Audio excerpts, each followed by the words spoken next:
बिल्कुल सही देखे हो कि प्रॉफिट एंड लॉस के क्वेश्चन अब आप एलिगेशन से करेंगे, वो भी सेकेंडों में। तो आइए चलते हैं क्वेश्चनों की ओर।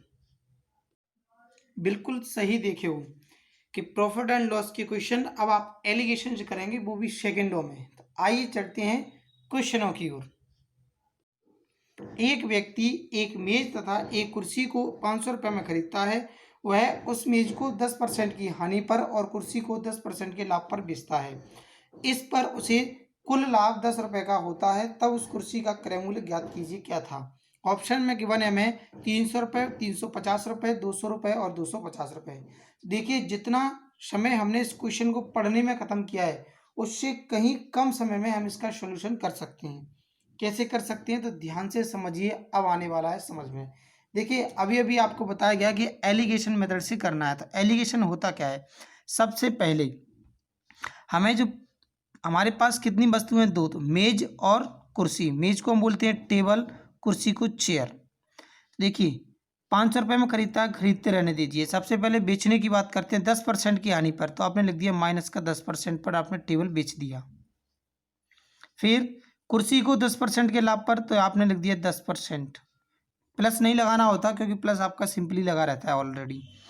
अब इस पूरे सौदे में आपको जो लाभ हुआ वो कितने का हुआ, 10 रुपये का हुआ। तो आपने कहा 10 रुपये का लाभ हुआ पूरे सौदे पर। सौदा था कितने का, 500 रुपये का। 500 मल्टीप्लाई 100, 2 जीरो से 2 जीरो कैंसिल किया, इसको इससे कर दिया। तो ओवरऑल पता चला कि 2% का लाभ हुआ है आपको। तो आपने यहाँ लिख दिया कितना, 2%। ये चीज़ें समझ आ रही हैं। अगर इतना समझ आ गया, देखिए अभी मैं समझा रहा हूँ, इतनी आपको थोड़ा सा ज़्यादा टाइम लग रहा है समझने में। जब आप इसे समझ लेंगे तो सेकंडों में इसको उड़ा देंगे तुरंत देखते ही। तो देखिए, आपने देखा ये 2% लिख दिया, कहाँ से, जितने का आपको लाभ हुआ कितने पर हुआ, 500 पर। तो ओवरऑल परसेंटेज बना दिया, कितना हुआ, 2%। 2%। अब इसे सॉल्व करते समय ध्यान ये रखना होता है कि बड़ी संख्या में से छोटी को माइनस कर देना है। तो ये 10 बड़ा है, 2 छोटा है, तो कितना आ गया, 8%। फिर आपने अगेन चेक किया, तो यहाँ पर ये माइनस का 10 छोटा है और 2 बड़ा है। तो सॉल्व किया तो ये कितना आ गया आपका, 12। क्योंकि बड़े में से आपने इसको घटाया होगा, कैसे घटाया होगा यहाँ देख लें। आधे तो इसी से परेशान है कि ये हो कैसे जाता है। तो देखिए, 2 में से आपने क्या किया, माइनस किया, माइनस का 10। ये माइनस माइनस क्या हो गया, प्लस। तो ओवरऑल 2 + 10 कितना होता है, 12 होता है। तो ये आ गया 12। अब करना क्या है आपको, केवल इन्हें छोटे छोटे अनुपात में चेंज कर देना है। ये आ गया 2 और ये आ गया आपका 3, 4 से कैंसिल करने पर बस यही आपका फाइनल आंसर आने वाला है। इन दोनों को जोड़ दिया, आपने कहा हमारे पास 5 यूनिट रुपए निकल कर आए हैं। लेकिन सवाल में बोला गया कि मेज और कुर्सी का जो मूल्य है वो कितना है, 500 रुपये। 1 यूनिट का वैल्यू कितना निकल कर आ गया, 100। अब हमें कीमत किसकी बतानी है, कुर्सी की, चेयर की। चेयर को कितना वैल्यू दिया उसने, 3 यूनिट। तो आपने 3 का मल्टीप्लाई कर दिया, तो आंसर कितना आ गया, ऑप्शन नंबर ए, 300 रुपये। आइए चलते हैं नेक्स्ट क्वेश्चन की ओर। एक व्यापारी के पास 1000 किलोग्राम चीनी है, जिसका एक भाग वह 8% के लाभ पर तथा शेष भाग को 18% के लाभ पर बेचता है। इस प्रकार उसे कुल मिलाकर 14% का लाभ होता है। तब 8% पर बेची गई चीनी का हमें भाग बताना है कि कितना भाग बेचा गया। देखिए, इस क्वेश्चन को पढ़ने में कितना समय लगा, उससे ज़्यादा तेजी से आप इसे कर सकते हैं। समझिए इस क्वेश्चन को। सबसे पहले एक भाग 8% के लाभ पर, तो आपने यहाँ लिख दिया 8%। शेष भाग 18%, तो ये लिख दिया 18%। ओवरऑल उसे 18, 8 और 18 ये लिख दिया, कुल मिलाकर से कितने का लाभ हुआ, 14 का। तो ये लिख दिया हमने 14% का। इन दोनों का डिफरेंस और इन दोनों का डिफरेंस, 18 से 14 माइनस किया 4, 14 से आपने 8 माइनस किया तो 6। अंतर देखना होता है, बड़े में से छोटे को घटाना है। तो ये आ गया 2:3। आपने देखा ओवरऑल जो आपके पास है वो कितना यूनिट है, 3 और 2 5। तो 5 यूनिट बराबर, सवाल में कितना दे रखा है, 1000 किलोग्राम। तो 1 यूनिट का वैल्यू कितना आ गया, 200। अब जिसका वैल्यू पूछेगा उसका बता देंगे। 8% लाभ पर पूछ रहा है, तो 8% का लाभ ये लिखा हुआ है। तो 8 में आपने क्या किया, इस 2 में गुणा कर दिया 200 का। तो आंसर कितना आ गया, 400। देखिए कौन सा ऑप्शन है, ऑप्शन नंबर डी आपका आंसर है। देखिए, जितने क्वेश्चन आपको लग रहे होंगे कितने बड़े हैं, इनका आंसर उतनी ही छोटे तरीके से आ जाएगा। अब आप प्रैक्टिस करके देखें। करना क्या था, 8 का भाग 18 का भाग और ये कितना है 14। तो इन दोनों का डिफरेंस और इन दोनों का डिफरेंस ये लिख दिया, रेशियो बना दिया, आंसर आ गया। आइए समझते हैं इससे भी और आगे का एक और प्रश्न। क्वेश्चन में गिवन है एक व्यापारी के पास 40 किलोग्राम चावल है, उसका कुछ भाग 28% के लाभ पर और शेष भाग 12% की हानि पर बेचता है। इस प्रकार उसे पूरे सौदे में 8% की हानि हुई। तो लाभ पर बेचे गए, हाँ, लाभ पर बेचे गए चावलों की मात्रा बताइए कितनी थी। तो हमें लाभ पर बेचे गए चावलों की मात्रा बतानी है। सबसे पहले यहाँ लिख दिया हमने प्रॉफिट, यहाँ लिख दिया लॉस। तो प्रॉफिट कितने का था 28% का, लॉस कितने का था 12% का, इसमें माइनस ध्यान से लगाएं। और ओवरऑल आपको कितने परसेंट की हानि हो रही है, माइनस के 8% की। अब आपने देखा कि 28 में से आपने क्या किया 8 माइनस कर दिया और आपने लिख दिया होगा 20, लेकिन 20 नहीं आने वाला। क्यों नहीं आने वाला देखें, 28 से आपने 8 को माइनस किया है, माइनस के 8 को, तो ओवरऑल कितना बनेगा ये 36 बनेगा। तो यहाँ कितना आने वाला है 36। फिर आपने देखा कि ये आपकी संख्या बड़ी है कि ये बड़ी है, ये बड़ी है और ये छोटी है। तो माइनस के 8 से आपने माइनस का 12 कैंसिल कर दिया, तो ये माइनस माइनस क्या हो गया प्लस। तो माइनस का 8 प्लस का 12 ओवरऑल कितना देगा 4। तो यहाँ लिख दिया आपने 4।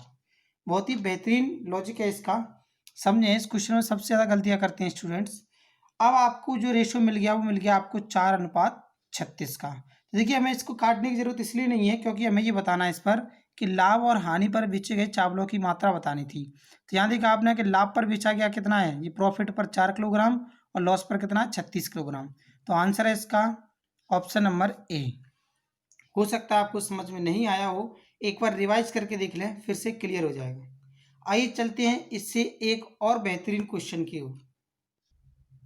एक दुकानदार 750 रुपये में 2 कुर्सियां खरीदता है। पहली को 22% के लाभ पर और दूसरी को 8% की हानि पर बेचता है। यदि पूरे सौदे में कोई लाभ या कोई हानि नहीं हुई उसको, तो दूसरी कुर्सी का क्रय मूल्य ज्ञात कीजिए। देखिए बड़ा ही बेहतरीन क्वेश्चन है, उससे भी और आगे का। सबसे पहले फर्स्ट चेयर को हम C1 लिख देते हैं, सेकंड चेयर को C2। तो 22% के प्रॉफिट पर बेचा है और 8% की हानि, तो माइनस का 8। ध्यान रखना माइनस जरूर लगाना है हानि में। अब पूरे सौदे में उससे ना तो लाभ हुआ ना हानि, तो कितना रहा 0 रहा। इन दोनों का डिफरेंस, तो यहाँ कितना आ गया 8, यहाँ कितना आ गया 22। कैंसिल आउट करके छोटी छोटी अनुपातों में चेंज कर दिया, तो ये आ गया आपका 4 और ये आ गया आपका 11। यानी ओवरऑल जोड़ लिया तो 15 यूनिट आपका बन गया।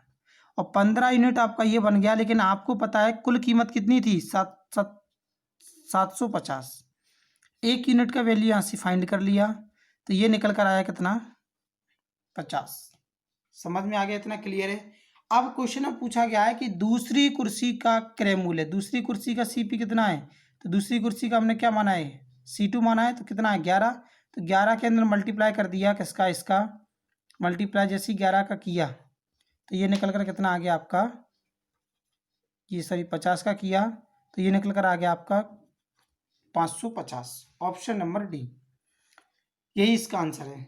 इसमें एक और लॉजिक हो सकता था कि यहाँ पर आपको जो आपसे पूछा गया है क्वेश्चन में क्रय मूल्य, वह विक्रय मूल्य पूछ सकता था, चाहे पहली कुर्सी का पूछे चाहे दूसरी का। मान लेते अगर दूसरी कुर्सी का उसने विक्रय मूल्य पूछ लिया होता, तब हमें कुछ नहीं करना होता, एक छोटा सा काम और करना पड़ता। ये हमारा CP था।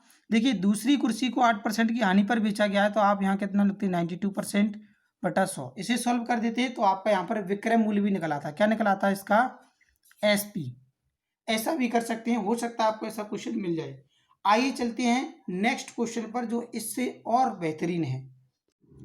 क्वेश्चन में गिवन है हमें 2 घड़ियों का कुल क्रय मूल्य 840 रुपये है। एक घड़ी को 16% के लाभ पर तथा दूसरी को 12% की हानि पर बेचा जाता है। इस पूरे सौदे में ना तो लाभ होता है और ना ही हानि, तो दोनों घड़ियों के क्रय मूल्य का अंतर ज्ञात कीजिए। देखिए प्रश्न में आपसे क्या पूछा गया है, क्रय मूल्य का डिफरेंस, यानी कि दोनों की आपको क्या करना है, क्रय मूल्य निकालनी है, उनका अंतर बताना है। तो देखिए इस प्रश्न को फिर से क्या करते हैं, सबसे पहले प्रॉफिट पर बेचा गया है, तो आपने देखा प्रॉफिट पर बेचा गया है, लॉस पर बेचा गया है। ये 16% के लाभ पर बेची गई है और ये 12% की हानि पर। ये परसेंटेज लगाएं या ना लगाएं इससे कोई फर्क नहीं पड़ता। पूरे के पूरे सौदे में 0% रहने वाला है, तो यहाँ पर आ गया आपका 12 और यहाँ आ गया आपका 16। कैंसिल आउट कर दिया तो 3:4 बन गया। ओवरऑल आपने देखा है कितना हो गया 7 यूनिट। तो 7 यूनिट बराबर कितना दे रखा है मूल्य, कुल मिलाकर 840 दिया है। तो डिवाइड कर दिया तो 1 यूनिट का जो वैल्यू निकल कर आ गया वो आ गया आपका 120। 7 एकम 7, 7 दूनी 14 और 0 का 0।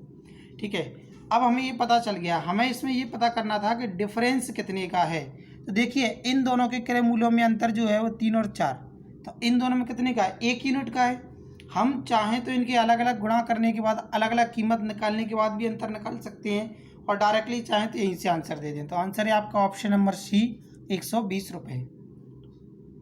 तो आइए चलते हैं आज के क्वेश्चन ऑफ द डे पे कि क्या है आज का आपका होमवर्क का प्रश्न।